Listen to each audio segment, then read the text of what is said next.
Sudden గా శోభిత ధూళిపాలతో engagement చేసుకుని అందరికి షాక్ ఇచ్చాడు నాగ చైతన్య. కానీ అందరికి వచ్చే డౌట్ ఏంటంటే ఈ అమ్మాయి హాలీవుడ్ బాలీవుడ్ అనుకుంటున్నారు అందరూ. ఈ అమ్మాయి ఒక తెలుగు అమ్మాయి, ఆంధ్రప్రదేశ్ లో తెనాలిలో పుట్టింది. తెనాలి, చదివిందంతా వైజాగ్. నేను పుట్టింది యాక్సెంట్ లేదు నా తెలిసి.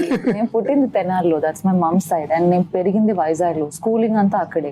అసలు ఈమె సినీ ప్రస్థానం ఎలా స్టార్ట్ అయింది, ఎక్కడి నుంచి వచ్చింది ఏంటి, ఇదంతా ఇప్పుడు తెలుసుకుందాం. తండ్రి పేరు వేణుగోపాలరావు, మర్చెంట్ నేవీలో ఇంజనీర్. తల్లి శాంతకుమారి, ఆమె ఒక ఉపాధ్యాయురాలు. శోభిత చిన్నప్పుడు స్కూల్ టైంలో చాలా యాక్టివ్ గా ఉండేది. డాక్టర్ అవ్వాలని కలలు కనేది. కానీ మాస్టర్ చేయడానికి ముంబై వెళ్ళినప్పుడు అనుకోకుండా మోడలింగ్ రంగంలోకి అడుగుపెట్టింది. To Mumbai for my college education, and దాని తర్వాత I enrolled in masters in law.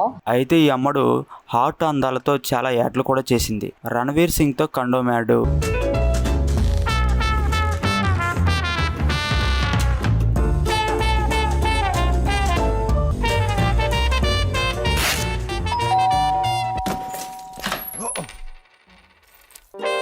Ultra slim Vijay Mallya Kingfisher calendar లోను అందాలు ఆరబోసింది.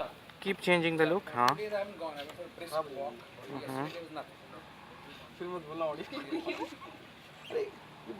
Look into the. ఈ అందాల ఆరబోత అనంతరం మిస్ ఇండియా టైటిల్ కూడా గెలుచుకుంది. It is contestant number 10, Sobhita Dhuipala.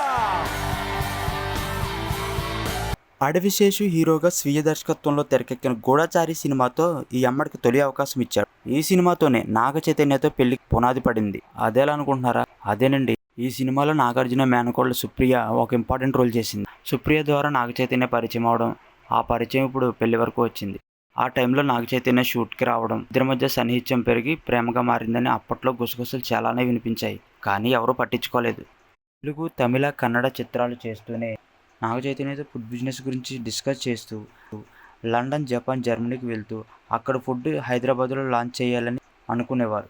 అలా అనుకుంటూనే హైదరాబాద్లో షౌవ్యూ అనే రెస్టారెంట్ ఓపెన్ చేశారు. ఈ ట్రావెలింగ్లో ఎన్నో గుసగుసలు బయటకు వచ్చినప్పటికీ ఆ మధ్య అటువంటిది ఏమీ లేదని చెప్పి ఇప్పుడు అందరినీ షాక్కు గురి చేశారు. 8 డేట్ అంటే సమంతకు ప్రపోజ్ చేసిన డేట్ అని, అందుకే సమంత మీద కోపంతో 8వ తారీఖునే శోభితని ఎంగేజ్మెంట్ చేసుకున్నాడని అనుకుంటున్నారు. కానీ వేణుస్వామి మాత్రం ఈ డేట్ అసలు మంచిది కాదని, పైగా వారి జాతకాలు అసలు కుదరలేదని, వీళ్ళు ఖచ్చితంగా విడిపోతారని వేణుస్వామి చెప్తున్నాడు. కానీ వాళ్ళ జాతకంలో ఖచ్చితంగా కళత్రం అనేటువంటిది కనిపిస్తూ ఉంది. కళత్రం అంటే విడిపోవడము, కళత్రం అంటే విడిపోవడము.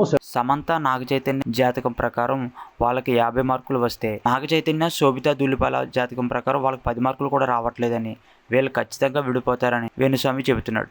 చైతన్య, సమంత 100కి కనీసం ఒక 50 మార్కులు ఇవ్వచ్చు.